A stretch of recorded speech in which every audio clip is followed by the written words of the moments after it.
तो Godzilla x Kong movie आने में अब कुछ ही दिन बाकी हैं एंड ये लोग इसके इतने सारे ट्रेलर्स निकाल रहे हैं कि क्या बोला जाए। वरना ब्रोस आप लोग चुका लेंगे कर्जा, क्यों चिंता कर रहे हो जाएगा सब कुछ, टेंशन नहीं लो। तो अभी रिसेंटली इन लोगों ने इस मूवी का एक फाइनल ट्रेलर एंड एक चाइनीज ट्रेलर भी निकाला है एंड इन दोनों ही ट्रेलर्स में बहुत ही छोटी छोटी एंड बहुत ही इंपॉर्टेंट डिटेल्स भरी हुई थी। एंड इसके अलावा अगर मैं बोलूं तो गॉडजिला वर्सेस कॉन्ग के बाद भी क्या हुआ इस पे भी आज हम लोग थोड़ी सी बात कर लेते हैं। तो अपने घर से छिपकली को बाहर भगाते हुए शुरू करते हैं आज का डिस्कशन।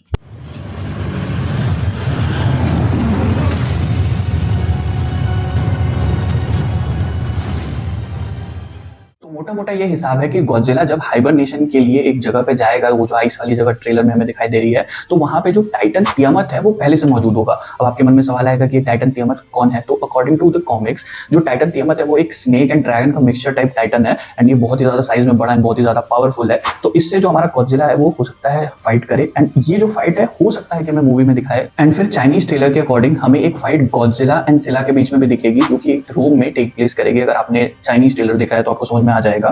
एंड फिर इसके पीछे की अगर मैं कहानी बताऊं तो जो सिला है वो जगह जगह पे जाके न्यूक्लियर एनर्जी जो है उसे एब्जॉर्ब कर रही है एंड हर एक जगह पे जहां पे वो जा रही है वहां पे डिस्ट्रक्शंस मचा रही है। ऐसे ही एक बार वो इंडिया में भी आ गई थी एंड वहां पे भी जब उसने न्यूक्लियर एनर्जी एब्जॉर्ब की तो वहां पे भी उसने डिस्ट्रक्शंस मचाए। तो ये चीज फील करके जो गॉडजिला है वो उसके पीछे जाता है एंड जहां पे हर जगह पे वो डिस्ट्रक्शंस देखता है तो वो भड़क जाता है ऑब्वियसली एंड फिर उसका पीछा करता है। वहीं दूसरी तरफ कॉमिक्स में दिखाया जाता है कि एक रेमंड मार्टिन नाम का कैरेक्टर है जो इन टाइटन से बहुत ज्यादा नफरत करता है एंड उसके पीछे उसका एक ऑब्वियस रीजन है एंड वो मतलब चाहता है कि इन सारे टाइटन्स को वो खत्म कर दे, जिसके लिए वो एक सूट बनाता है जिसका नाम वो देता है टाइटन हंटर।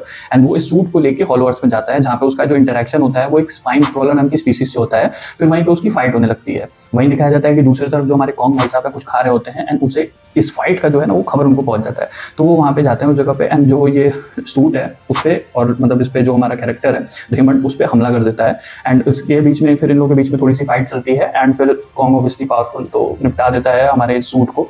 एंड जैसे ही सूट ब्लास्ट करता है तो जो रेमंड है वो बाहर आता है सूट से। तो वहीं पे जो स्पाइन क्रॉलर्स रहते हैं उसके छोटे छोटे बच्चे भी रहते हैं तो वहां पे वो उसको निपटा देते हैं पूरी तरह से। तो भले ही यहाँ पे रेमंड मार्टिन की कहानी खत्म हो जाती है बिकॉज वो मर जाता है, बट इस चीज से हमें ये समझ में आता है कि वार्नर ब्रोस वाले कहीं ना कहीं जो पैसिफिक रिम का जो यूनिवर्स है उसे जो मॉन्स्टर वर्स है उससे मिलाना चाहते हैं एंड ये लोग इस चीज का मर्जर करेंगे। इस चीज की ऑब्वियसली हमारे सबके पास ये जो खबर है वो बहुत ज्यादा इस समय स्प्रेड हो रही है, खबर उड़ रही है इधर उधर, तो ये चीज होने के चांसेस बहुत ज्यादा है।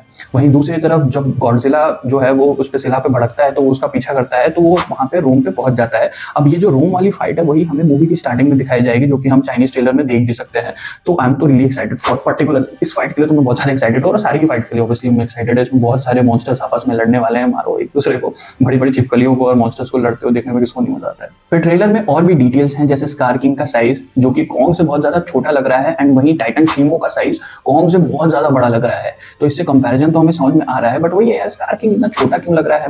माइट भी वो ऐसा बेंड है और ऐसे पीछे चढ़ रहा है उसके घूम के, तो हो सकता है इस वजह से ऐसा लग रहा हो। बट अगर सही में बहुत छोटा होगा तो फिर यार थोड़ा सा मजा किरकिरा हो सकता है। बट वही टाइटन शीमो का क्लियर लुक साफ दिखाई देता है जहाँ पे वो चेन से बंधा हुआ है। फिर ट्रेलर में ही और भी जगह पे जहाँ पे वो फाइट कर रहा है तो शीमो का लुक तो कुछ हद तक पूरी तरह से क्लियर हो चुका है। बट यार सिर्फ मैं ही ऐसा हूँ या आप लोग भी हैं जिसको शीमो थोड़ा सा उतना कुछ खास डरावना नहीं लग रहा है, थोड़ा सा क्यूट टाइप का लग रहा है। वहीं गॉडजिला को देख लो एकदम खतरनाक लगता है। तो ऐसा मुझे ऐसा लग रहा है, पता नहीं हो सकता है मूवी में ऐसा डिफरेंट हो, ट्रेलर में उतना ज्यादा समझ में नहीं आ रहा होगा ऐसा।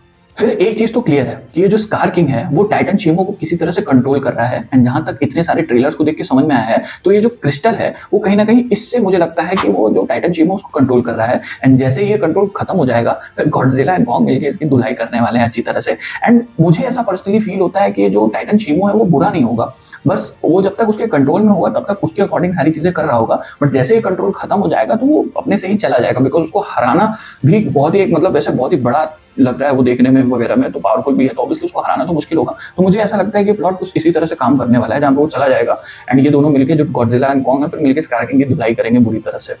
तो यार अभी के लिए इतना ही बात करते हैं बिकॉज ज्यादा बात करके मैं आप लोगों का मजा खराब नहीं करना चाहता हूँ। जाइए मूवी देखिए और उसको एंजॉय करिए। एंड मैं अपना बताऊं तो आई एम तो super duper excited for this one.